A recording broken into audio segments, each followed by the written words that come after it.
Good morning, students. In this video, we are going to study the second experiment that prove DNA is the genetic material. Last video, we have already studied the experiment of Griffith, that was transforming principle. In that experiment, we already seen that कि Griffith was just only try to tell that कि DNA is the genetic material. But some of the scientists was there, then after that they have done the next experiment, another experiment, and they proved that कि DNA is the genetic material. मैंने आपको बताया था कि अभी भी confusion था scientist के बीच में कि डीएनए आपका जेनेटिक मटेरियल है कि नहीं, कि डीएनए और प्रोटीन के बीच में आपका कन्फ्यूज़न था, डीएनए जेनेटिक मटेरियल है कि प्रोटीन जेनेटिक मटेरियल है. तो इसको प्रूफ करने के लिए कई सारे एक्सपेरिमेंट उस समय हो रहे थे, जिनमें से एक और एक्सपेरिमेंट जो आपके एनसीईआरटी के बुक में दिया हुआ है, that we study, that experiment was given by Alfred Hershey and Martha and Chase, that is given by these scientists in 1952. 1952 में that two scientists, Alfred Hershey and Martha Chase, they have given that experiment that proved that कि definitely DNA was the genetic material. For that experiment is actually based on the principle of transduction. ये जो आपका concept है ये transduction पे based है. आप first year class में पढ़ चुके हैं what is the meaning of transduction. This transduction concept was given bye gender and Lederberg. मैंने आपको बताया था कि बैक्टीरिया में जेनेटिक रिकॉम्बिनेशन होता है, और जब जेनेटिक रिकॉम्बिनेशन होता है तो उसमें से एक प्रोसेस आपका ट्रांसडक्शन भी है. Transduction means the transfer of the genetic material from one bacterial cell to another bacterial cell with the help of the bacteriophages. What are bacteriophages? Those viruses which infect bacteria. Those viruses which infect bacteria, they are known as what? Bacteriophages. The transduction principle was given by Zender and Lederberg, and according to them, the transfer of the genetic material from one bacterial cell to another bacterial cell with the help of these bacteriophages. So these bacteriophages are only used by Hershey and Chase, and they have just proved that कि definitely DNA was the genetic material. Okay, so they have used the bacteriophage, the commonly bacteriophage that is used in experiment, that is T2 phage or the T4 phage, ठीक है, and the E. coli bacteria. तो उनका experimental material क्या था? उनका जो experimental material था वो आपका bacteriophage and E coli bacteria. आप जानते हैं कि वायरसेस को मल्टीप्लाई करने के लिए आपका लिविंग ऑर्गेनिज्म की ज़रूरत होती है. Without the living organism the viruses can't be multiply. तो आपका इस बैक्टीरिया ई कोलाई बैक्टीरिया को आपका हर्शी एंड चेस ने यूज़ किया था इस एक्सपेरिमेंट के लिए, वायरस को मल्टीप्लाई कराने के लिए. अच्छा, एक बात और, क्यों उन्होंने वायरस को ही यूज़ किया? क्योंकि आप जानते हैं कि वायरस की जो बॉडी है that is made by the two materials only. उसमें केवल आपका दो ही इंपॉर्टेंट स्ट्रक्चर होता है, that is protein coat. That protein coat is called as capsid, and the second structure that is called as what? The genetic material. तो genetic material आपका DNA हो सकता है या आपका आरएनए हो सकता है. तो यहाँ पे जो बैक्टीरियोफाज है लिया गया है एक्सपेरिमेंट के लिए, उसका जेनेटिक मटेरियल आपका डीएनए है, ठीक है. तो इसीलिए वायरसेस को इन साइंटिस्ट ने यूज़ किया, क्योंकि वायरसेस में आपका जनरली दो ही स्ट्रक्चर आपके प्रेजेंट होते हैं. एक तो आपका outer coat that is protein coat called as capsid, और एक आपका जेनेटिक मटेरियल. इसीलिए उन्होंने इसको प्रूफ करने के लिए कि डीएनए ही जेनेटिक मटेरियल है, बैक्टीरियोफाज का यूज़ किया, ठीक है, और ट्रांसडक्शन प्रिंसिपल को यूज़ करके उन्होंने इसको प्रूव किया. अच्छा, एक चीज़ और, इसको आपका इस एक्सपेरिमेंट को करने के लिए उन्होंने दो तरह के बैक्टीरियोफाज को यूज़ किया. एक बैक्टीरियोफाज जिसमें कि आपका radio active isotope of phosphorus use किया गया और एक तरह का बैक्टीरियोफाज डेवलप किया, बनाया, कल्चर किया, जिसमें कि radio active isotope of sulphur use किया गया। ठीक है, आप जानते हैं, केमिस्ट्री में पढ़ चुके हैं, what is the meaning of radio active isotopes.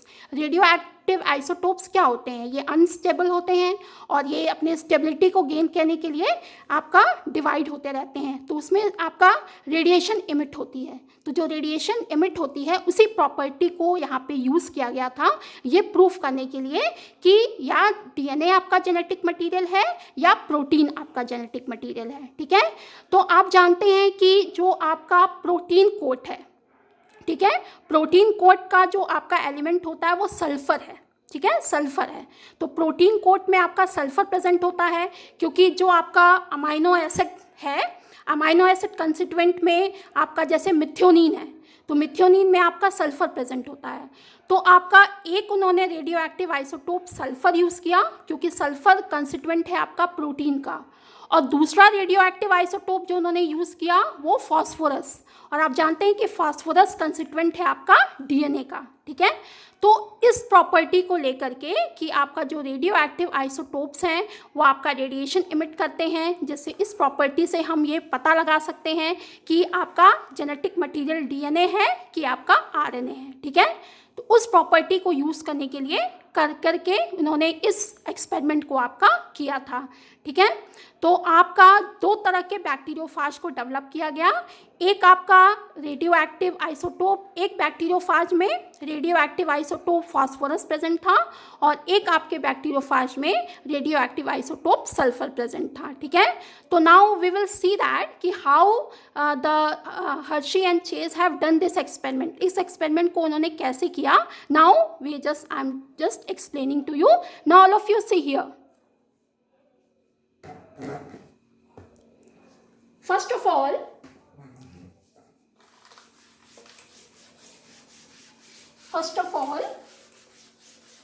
he have prepared the two type of bacteriophages. Okay, दो तरह का बैक्टीरियोफाज उन्होंने प्रिपेयर किया। तो आप जानते हैं कि बैक्टीरियोफाज को मल्टीप्लाई करने के लिए किसी लिविंग ऑर्गेनिज्म की ज़रूरत होती है, तो यहाँ पे उन्होंने जो लिविंग ऑर्गेनिज्म लिया वो क्या लिया, बैक्टीरिया लिया। ठीक है, तो बैक्टीरिया में ई कोलाई बैक्टीरिया का यूज़ किया, या आपकी बुक में ये नहीं बताया है कि कौन से बैक्टीरिया का यूज़ किया था। तो मान लीजिए कि अगर उन्होंने ई कोलाई बैक्टीरिया लिया था, तो ई कोलाई बैक्टीरिया के यूज़ से उन्होंने दो तरह के बैक्टीरियोफाज को डेवलप किया। एक तरह का बैक्टीरियोफाज जिसमें आपका रेडियो आइसोटोप सल्फर प्रेजेंट था, और एक तरह का बैक्टीरियोफाज जिसमें आपका रेडियो आइसोटोप आपका फास्फोरस प्रेजेंट था। ठीक है, तो they have prepared the two culture medium. अब all of you see here, यहाँ पे ये एक कल्चर मीडियम है और यहाँ पे ये दूसरा कल्चर मीडियम है। Okay, in one culture medium they have taken the sulphur.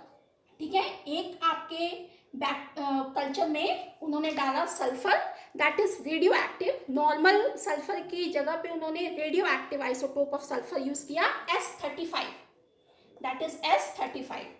तो फर्स्ट कल्चर जो प्रिपेयर किया उसमें आपका सल्फर था, that is radio active and it is S35, और इसमें उन्होंने नॉर्मल फास्फोरस यूज किया, नॉर्मल फास्फोरस। ठीक है, तो ये आपका नॉर्मल फास्फोरस था, लेकिन जो सल्फर था वो आपका रेडियो एक्टिव आइसोटोप था। फिर इसमें इन्होंने बैक्टीरिया को इसमें ट्रांसफर किया, बैक्टीरिया, और इस बैक्टीरिया का जो इन्फेक्शन था वो आपका कराया बैक्टीरियोफाजस से, वो आपका कराया इन्फेक्शन बैक्टीरियोफाजस से, क्योंकि आप जानते हैं कि वायरस को मल्टीप्लाई करने के लिए क्या चाहिए, कोई लिविंग ऑर्गेनिज्म की जरूरत है। ठीक है, तो ये आपका बैक्टीरियोफाज से इस बैक्टीरिया को इन्फेक्ट कराया, और जो कल्चर मीडियम उन्होंने यूज़ किया उसमें न्यूट्रिशन, जितना भी न्यूट्रिशन इन्होंने ऐड किया उसमें आपका जो भी कंस्टिट्यूएंट था उसमें सल्फर को उन्होंने रेडियो एक्टिव यूज़ किया और जो फास्फोरस था उसको नॉर्मल यूज़ किया। अब ये आपका first culture medium. Second culture medium में भी उन्होंने बैक्टीरिया को यूज़ किया, they have used the bacteria, and उसमें उस कल्चर मीडियम में he has added the radioactive phosphorus, that is P32, radioactive phosphorus, that is P32, और नॉर्मल सल्फर यूज़ किया इसमें, नॉर्मल सल्फर, ठीक है। अच्छा, जनरली आपका जो नॉर्मल आपके एलिमेंट होते हैं सल्फर के और फास्फोरस के, तो नॉर्मल जो सल्फर का एलिमेंट है वो S32 है, और जो फास्फोरस का नॉर्मल फास्फोरस है वो आपका P31 है। लेकिन यहाँ पे रेडियो एक्टिव आइसोटोप यूज़ किया गया है जिसमें आपका सल्फर S35 और आपका फास्फोरस 32 यूज़ किया गया है। तो एक कल्चर मीडियम में उन्होंने नॉर्मल फास्फोरस रखा और जो आपका सल्फर था वो रेडियो एक्टिव रखा, और दूसरे वाले में उन्होंने फास्फोरस रेडियो एक्टिव रखा और जो सल्फर था उसको नॉर्मल रखा। फिर इसको भी उन्होंने अलाउ किया कि bacteriophage will just come in contact with this bacterial cell, ठीक है। तो आप जानते हैं कि जैसे ही आपका जो बैक्टीरियोफाज है it will just come in contact with the living host, जैसे ही ये लिविंग होस्ट के कॉन्टैक्ट में आएगा, now after that the due to transduction process, जो इसका आपका जेनेटिक मटेरियल है that will transfer inside the bacterial cell, ठीक है। बैक्टीरियल सेल के अंदर जेनेटिक मटेरियल ट्रांसफर हो जाएगा। लेकिन उस समय ये पता नहीं था, आप हमेशा ये अपने दिमाग में रखिए कि एक्सपेरिमेंट क्यों किया गया था। ये एक्सपेरिमेंट इसलिए किया गया था क्योंकि ये नहीं पता था कि DNA is the genetic material और the protein is the genetic material, ठीक है। इस एक्सपेरिमेंट के बाद ये कंफर्म हुआ। तो यहाँ पे फर्स्ट कल्चर मीडियम जो बनाया गया उसमें आपका जो बैक्टीरियोफाजस थे, जब उन्होंने बैक्टीरिया को इन्फेक्ट किया तो जो जेनेटिक मटेरियल था वो बैक्टीरियल सेल के अंदर गया, बैक्टीरियल सेल से इनकॉर्पोरेट हो गया, और जैसे जैसे आपका बैक्टीरिया मल्टीप्लाई किया उसके अंदर वायरसेस ने भी मल्टीप्लाई किया। तो इस कल्चर से बहुत सारे बैक्टीरियोफाजस आपका ऑब्टेन हुए, और जितने भी बैक्टीरियोफाजस ऑब्टेन हुए they are just labeled with the radioactive sulfur S35, ठीक है।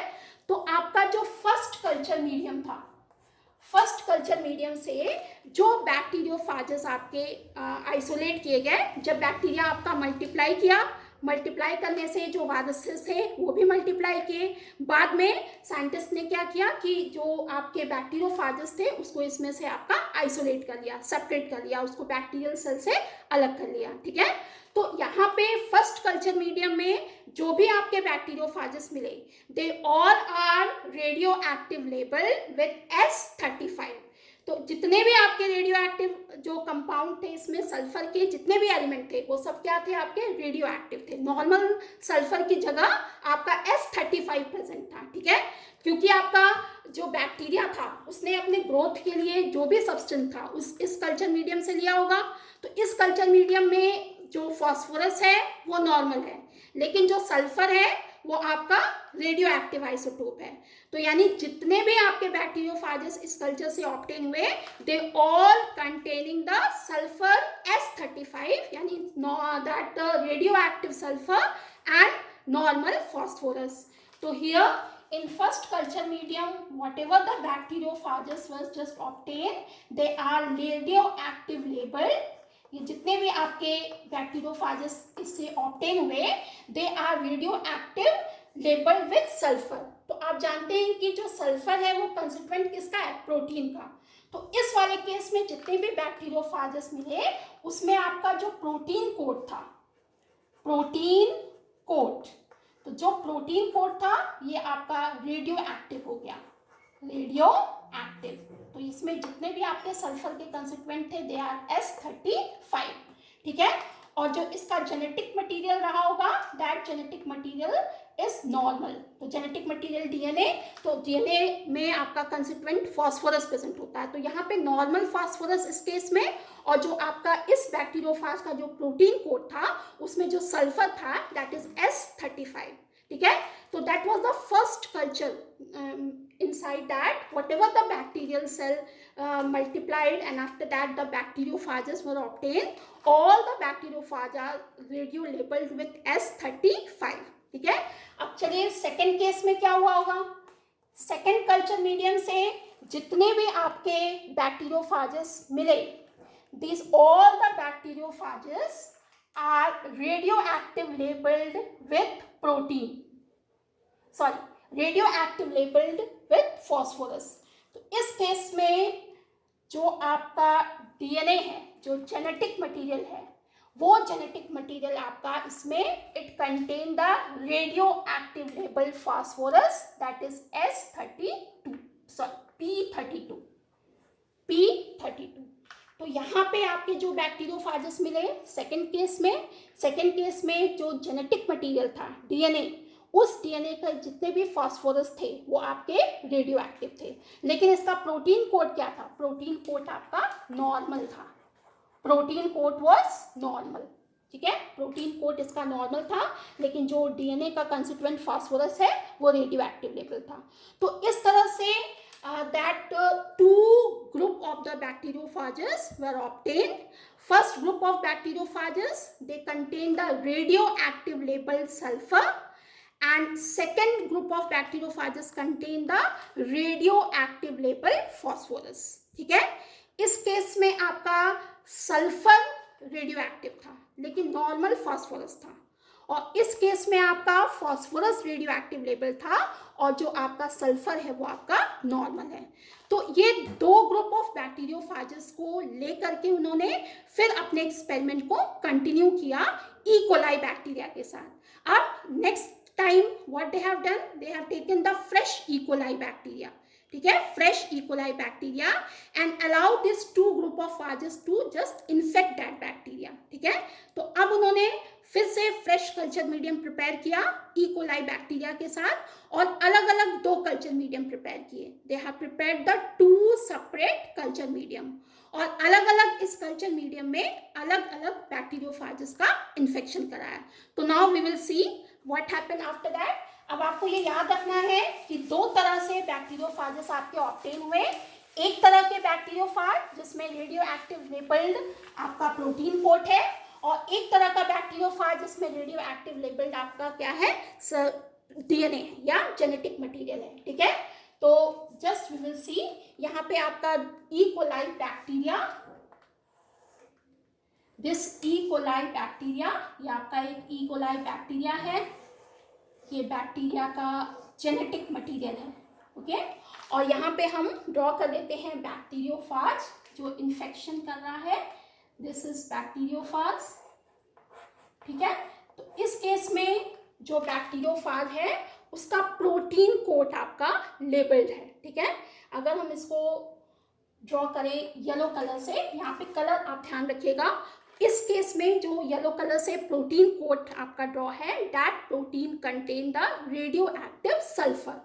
तो यहाँ पे आपका सल्फर क्या है, S35 है, ठीक है, यानी रेडियो एक्टिव लेबल्ड है, और जो आपका डीएनए है या जो जेनेटिक मटेरियल है वो नॉर्मल है। तो इस केस में जो डीएनए है वो क्या है आपका नॉर्मल, यानी कि उसमें नॉर्मल फास्फोरस प्रेजेंट है, ठीक है। तो एक इन्होंने ये कल्चर मीडियम प्रिपेयर किया, this is the first culture medium. Second culture medium जो उन्होंने प्रिपेयर किया, दे have taken the another group of E coli bacteria. यहाँ पे हम केवल एक ही ड्रॉ कर रहे हैं, ये ई कोलाई बैक्टीरिया, और इस ई कोलाई बैक्टीरिया का ये आप genetic material, and second group of bacteriophage that contain the radioactive labeled phosphorus, radioactive labeled phosphorus. So in second culture medium radioactive labeled phosphorus is present, but the protein coat is normal. In that case DNA is radioactive labeled, that is P32, radioactive labeled P32, and normal protein coat, normal protein coat is normal, okay. So they have prepared the two separate culture medium. In one culture medium they have just grown the E. coli bacteria, E. coli bacteria को culture कराया और उससे infect कराया उस bacteriophage को जिसमें आपका radio active labelled protein code था, लेकिन डीएनए आपका नॉर्मल था। और दूसरे कल्चर मीडियम में ई कोलाई बैक्टीरिया को इन्फेक्ट कराया उस ग्रुप ऑफ बैक्टीरियोफाज से जिसमें आपका नॉर्मल प्रोटीन था, but there is a present of radio active phosphorus. ठीक है, तो ये आपको याद रखना है कि 2 सेपरेट कल्चर मीडियम को प्रिपेयर किया गया था और फ्रेश इकोलाई बैक्टीरिया को आपका अलाउ किया गया था कि बैक्टीरियोफाज विल इन्फेक्ट दैट। ठीक है, अच्छा, this whatever the experiment is there that is completed in 3 step. ये जो पूरा आपका एक्सपेरिमेंट था that was completed in 3 step. 3 step इसमें इंपॉर्टेंट है। First step is called infection. First step is called infection. Okay, first step is called infection. Second step is called blending. Second step is called blending and third step is called centrifugation. Centrifugation. So this experiment consists of 3 main steps. First step is infection, second step is blending, and third is centrifugation. Infection means the bacteriophages are come in contact with this E. coli bacteria. Okay? जब आपका E coli bacteria के contact में ये बैक्टीरियोफाजेस आते हैं, bacteriophage के surface से जब ये अटैच हो जाते हैं, that process is called as what, infection. तो इस केस में, इस डायग्राम में आप देख रहे हैं कि यहाँ पे आपका फर्स्ट प्रोसेस आपका हुआ है, दैट इज इन्फेक्शन। ओके, दोनों ग्रुप ऑफ जो बैक्टीरियोफाजेस हैं उन्होंने अलग अलग इकोलाई बैक्टीरिया को इन्फेक्ट किया है, तो आप डायरेक्ट कॉन्टैक्ट में आ रहे हैं। ठीक है, that is called as what, infection. Okay, अच्छा, इसके बाद आपका next is called as what, blending.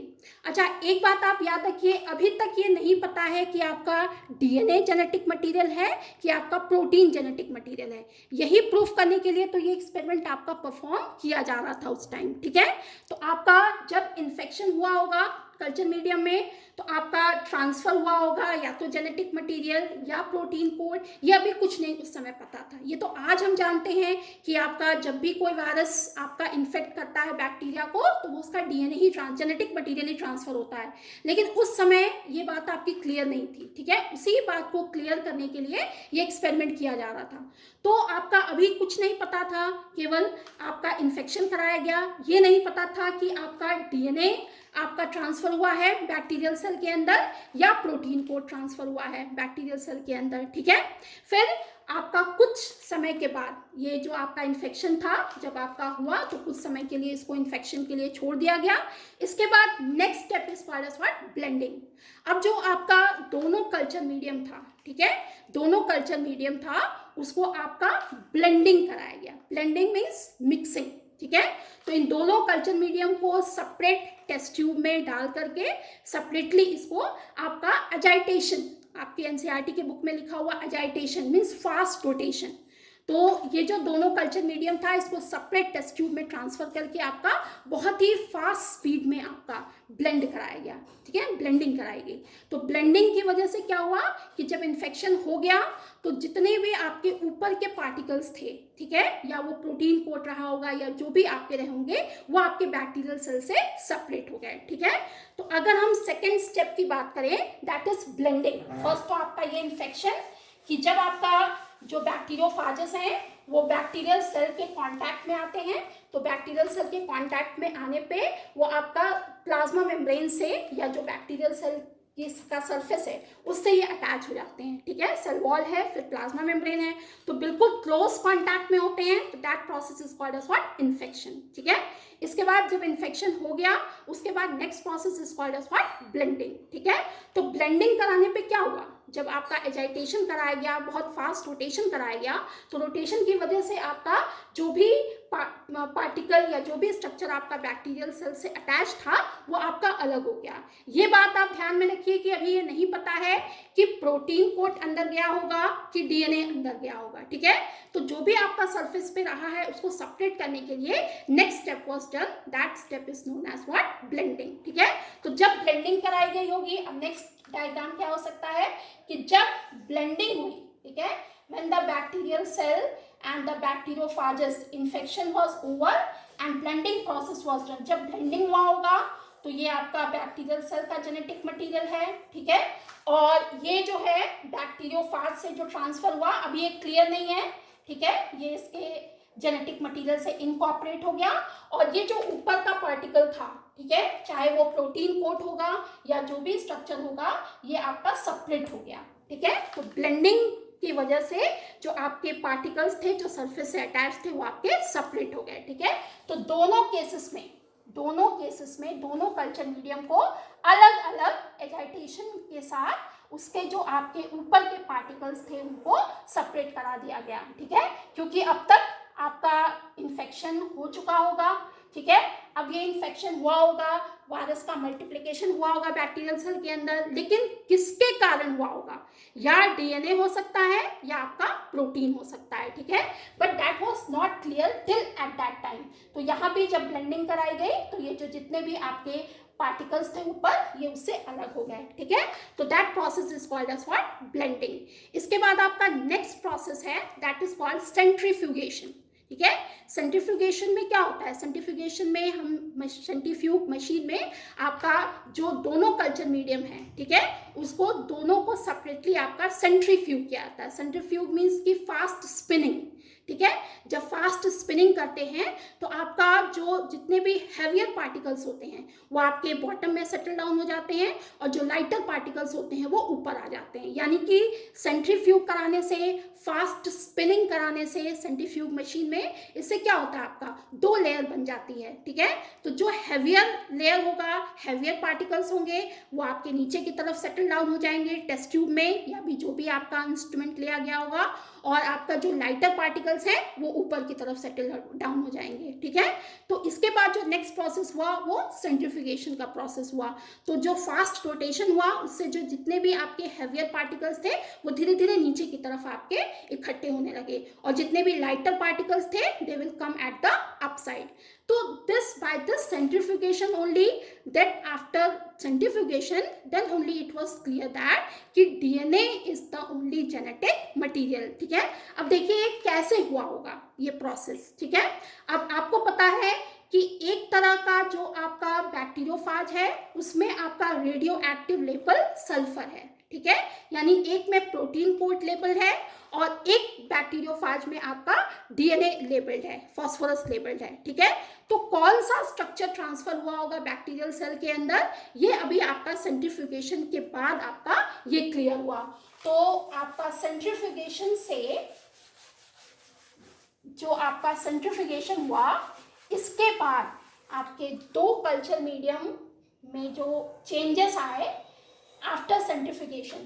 तो यहाँ देखिए ये आपका फर्स्ट केस है, हमेशा आप याद रखेंगे फर्स्ट केस में हमने यूज किया उन बैक्टीरियोफाजेस में जिसमें आपका सल्फर रेडियो एक्टिव था, सल्फर वॉज रेडियो एक्टिव। तो यहाँ पे सल्फर जो है वो रेडियो एक्टिव है एंड जो फॉस्फोरस है, ठीक है, वो नॉर्मल है, फॉस्फोरस नॉर्मल है और जो सल्फर है वो आपका रेडियो एक्टिव है।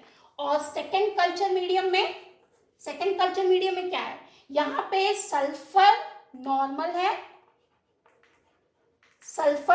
है और जो फॉस्फोरस है दैट वाज P32, ये आपका रेडियो लेबल्ड है, ठीक है, रेडियो एक्टिव है, ठीक। तो जब सेंट्रीफ्यूगेशन का प्रोसेस हुआ, सेंट्रीफ्यूगेशन के बाद आपका क्या हुआ होगा, सेंट्रीफ्यूगेशन से जितने भी हैवियर पार्टिकल्स थे they are settle down at the bottom. तो यहाँ पे आपके जितने भी पार्टिकल्स थे, जो हैवियर पार्टिकल्स थे, जो bacterial cell along with the bacteriophages जो भी इनके अंदर मल्टीप्लाई किए होंगे, they are heavier, they are settle down at the bottom and whatever the lighter particles was there, these lighter particles are come at the upside। तो जो आपकी tube थी उसमें दो लेयर बना, दो लेयर इन द सेंस जो आपके हैवियर पार्टिकल्स थे वो नीचे सेटल हो गए और जो आपके लाइटर पार्टिकल्स थे वो ऊपर आ गए, ठीक है। तो ये जो नीचे वाला पार्ट है that is called as what, pellet, that was called as what, pellet particles, okay. और जो ऊपर वाला है दैट इज कॉल्ड सुपरनेटेंट, आपने पढ़ा भी है केमिस्ट्री में, सुपरनेटेंट है। तो ऊपर वाले पार्ट को we are called as supernatant और नीचे वाले पार्ट को आप क्या कहते हैं, पैलेट। तो अब इस केस में देखिए फर्स्ट कल्चर मीडियम का जो सेंट्रीफ्यूगेशन हुआ, इस केस में जो रेडियो एक्टिविटी थी that was not seen in the pellet, ठीक है। इस केस में जो रेडियो एक्टिविटी थी वो पैलेट में विजिबल नहीं हुई, बल्कि ये आपका सुपरनेटेंट में विजिबल हुई, ठीक है। यानी कि जो सुपरनेटेंट था यहाँ पे आपका रेडियो एक्टिविटी शो हुआ, ठीक है। लेकिन नीचे क्योंकि बैक्टीरियल सेल आपके हेवियर हैं, ठीक है, तो वो बैक्टीरियल सेल ऑब्वियस सी बात है कि वो नीचे सेटल डाउन हो गए होंगे और उस बैक्टीरियल सेल के अंदर आपके वायरस पार्टिकल्स मल्टीप्लाई किए होंगे, तो वो आपका हेवियर होगा। तो आपका इस एक्सपेरिमेंट के बाद, सेंट्रीफ्यूगेशन के बाद जो आपका रिजल्ट आया, इसमें जो आपका एक कल्चर मीडियम था जिसमें आपका रेडियो एक्टिव सल्फर यूज किया गया था, उस केस में जो ये 2 लेयर बनी, तो इसमें जो पैलेट पार्टिकल्स थे यानी नीचे जो हेवियर पार्टिकल्स थे, इसमें रेडियो एक्टिविटी शो नहीं हुई, और बल्कि जो सुपरनेटेंट था, जो लाइटर पार्टिकल्स थे जो ऊपर आ गए थे, इसमें आपकी रेडियो एक्टिविटी शो हुई, ठीक है। अब देखिए सेकेंड केस में क्या हुआ। सेकेंड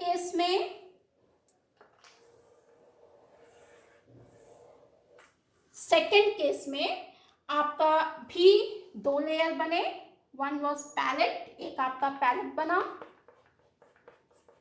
ठीक है, एक आपका पैलेट जो हेवियर पार्टिकल्स थे, और ऊपर lighter particles. These lighter particles are called as what? Supernatant. They are called as supernatant, ठीक है। इस केस में क्या हुआ? सेकेंड कल्चर मीडियम में we have used radioactive phosphorus, ठीक है। यहाँ पे रेडियो एक्टिव फॉस्फोरस यूज किया गया था, और जो सल्फर था वो नॉर्मल था। यानी इस केस में जो प्रोटीन कोड था उसमें आपका नॉर्मल सल्फर था, और जो आपका डीएनए था या जो जेनेटिक मटेरियल था उसमें आपका रेडियो एक्टिव फॉस्फोरस था। तो इस केस में क्या हुआ कि जो रेडियो एक्टिविटी थी that was shown in the palate region, यहाँ पे जो रेडियो एक्टिविटी आपकी शो हुई वो पैलेट रीजन में हुई। सुपरनेटेंट में no radio activity, no radio activity. तो यहाँ पे सुपरनेटेंट में नहीं शो हुआ, नीचे पैलेट में radio activity show, radio active labelled हो गए, ठीक है। तो यानी कि यहाँ पे हमने क्या चीज रेडियो एक्टिव लिया था? फॉस्फोरस लिया था, ठीक है। तो इस केस में आपकी जो रेडियो एक्टिविटी शो हुई वो नीचे जो बैक्टीरियल सेल थे वहां पे शो हुई, लेकिन ऊपर जो हैवी लाइटर पार्टिकल्स थे वहां पे शो नहीं हुआ। तो इस एक्सपेरिमेंट के बाद ये क्लियर हो गया कि definitely DNA is the genetic material, not the protein. क्योंकि इसी में कंफ्यूजन था, या तो प्रोटीन, बहुत सारे साइंटिस्ट ऐसा मानते थे कि प्रोटीन आपका जेनेटिक मटेरियल है, बहुत सारे साइंटिस्ट मानते थे कि डीएनए जेनेटिक मटेरियल है, ठीक है। इसी बात को प्रूव किया आपका हर्शी एंड चेज ने। तो इस एक्सपेरिमेंट के बाद काफी हद तक मतलब ये बिल्कुल ही क्लियर हो गया कि DNA is only the genetic material, ठीक है। तो इस दोनों कल्चर मीडियम में जब आपका सेंट्रीफ्यूगेशन कराया गया, तो इस केस में, पहले वाले केस में क्या था कि हमने रेडियो एक्टिव सल्फर यूज किया था, और आप जानते हैं कि सल्फर किसका कंस्टिट्यूएंट है? प्रोटीन का। तो डेफिनेटली इस केस में जो आपकी रेडियो एक्टिविटी थी वो आपका सुपरनेटेंट में शो हुई, यानी प्रोटीन कोड जो है वो आपका बैक्टीरियल सेल के अंदर ट्रांसफर नहीं हुआ। तो अगर प्रोटीन कोड बैक्टीरियल सेल के अंदर ट्रांसफर नहीं हुआ तो आपका, क्योंकि यहाँ पे प्रोटीन कोड को ही लेबल किया गया था और फास्फोरस को नॉर्मल रखा गया था, तो इस केस में जेनेटिक मटेरियल आपका जो ट्रांसफर हुआ, इस केस में भी वो डीएनए ही है, ठीक है। दोनों केस में आपका जेनेटिक मटेरियल डीएनए है, लेकिन यहाँ पे रेडियो एक्टिविटी पैलेट में शो नहीं हुई। क्यों? क्योंकि यहाँ पे आपका हमने नॉर्मल फास्फोरस यूज किया था, ठीक है, और जो आपका सल्फर था वो रेडियो एक्टिव था। लेकिन यहाँ पे पैलेट नीचे वाले में आपकी रेडियो एक्टिविटी शो हुई। क्यों? क्योंकि यहाँ पे हमने रेडियो लेबल्ड फास्फोरस यूज किया था और नॉर्मल सल्फर था। तो इस केस में आपका ऊपर की तरफ आपका जो रेडियो एक्टिविटी थी वो शो नहीं हुई क्योंकि आपका नॉर्मल प्रोटीन बना, लेकिन नीचे आपके पैलेट में रेडियो एक्टिविटी शो हुई क्योंकि आपका रेडियो एक्टिव लेबल आपका डीएनए था या उसका फास्फोरस था, ठीक है। तो इस तरह से इस एक्सपेरिमेंट के बाद ये प्रूव हुआ डेफिनेटली कि डीएनए ही आपका जेनेटिक मटेरियल है। तो हमेशा आप याद रखिए, ये एक्सपेरिमेंट आपका बहुत इंपॉर्टेंट है, मोस्टली एग्जाम्स में ये पूछा जाता है। तो इसीलिए आपके बैक्टीरियोफाज को यूज़ किया हर्शी एंड चेज ने, क्योंकि बैक्टीरियोफाजेस जो वायरसेस हैं उनका जो स्ट्रक्चर होता है वो दो ही मेन होता है, एक होता है आपका प्रोटीन कोड और दूसरा होता है आपका sulphur, protein code and DNA, ठीक है। तो डीएनए में उन्होंने फास्फोरस को लेबल किया, डीएनए को शो करने के लिए उन्होंने फास्फोरस को लेबल किया, और उन्होंने जो रेडियो एक्टिव आइसोटोप लिया वो फास्फोरस 32 लिया, ठीक है। और प्रोटीन कोड को लेबल करने के लिए उन्होंने सल्फर रेडियो एक्टिव लिया, दैट वाज S35। तो इसीलिए वायरस को ही लिया क्योंकि उनका जो बॉडी डिज़ाइन होता है वो बहुत ही सिंपल है, और उसको बैक्टीरिया का यूज़ करके मल्टीप्लाई कराया, ठीक है। फिर एक्सपेरिमेंट जो है आपका ये 3 स्टेप में कंप्लीट होता है। पहले स्टेप में आपने देखा इन्फेक्शन, सेकेंड केस में ब्लेंडिंग करने से क्या होता है, ब्लेंडिंग करने से जो आपके पार्टिकल्स थे जो सरफेस से अटैच थे वो बैक्टीरिया से अलग हो जाते हैं बिल्कुल फास्ट रोटेशन से। फिर सेंट्रीफ्यूगेशन कराया गया, तो सेंट्रीफ्यूगेशन में डेंसिटी के अकॉर्डिंग जो पार्टिकल्स हैं वो सेटल डाउन होते हैं, इसीलिए सेंट्रीफ्यूगेशन कराया गया। तो बैक्टीरियल सेल आपका नेचुरल सी बात है वो हैवियर है, तो वो नीचे सेटल डाउन हो जाएंगे, और जो आपके लाइटर पार्टिकल्स हैं वो ऊपर आ गए। तो सेंट्रीफ्यूगेशन का प्रोसेस कराने से आपकी 2 लेयर बनी।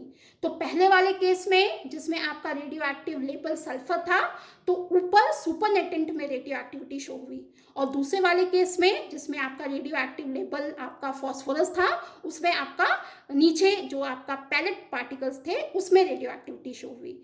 तो इस तरह से आपका नाउ डेफिनेटली ये प्रूव हो गया कि डीएनए ही आपका क्या है, जेनेटिक मटेरियल है, ओके। तो इस वीडियो में वी हैव जस्ट स्टडीड कि how the Hershey and Chase was done the experiment that was based on the transduction process, and they prove that कि definitely DNA is the genetic material, okay. Thank you.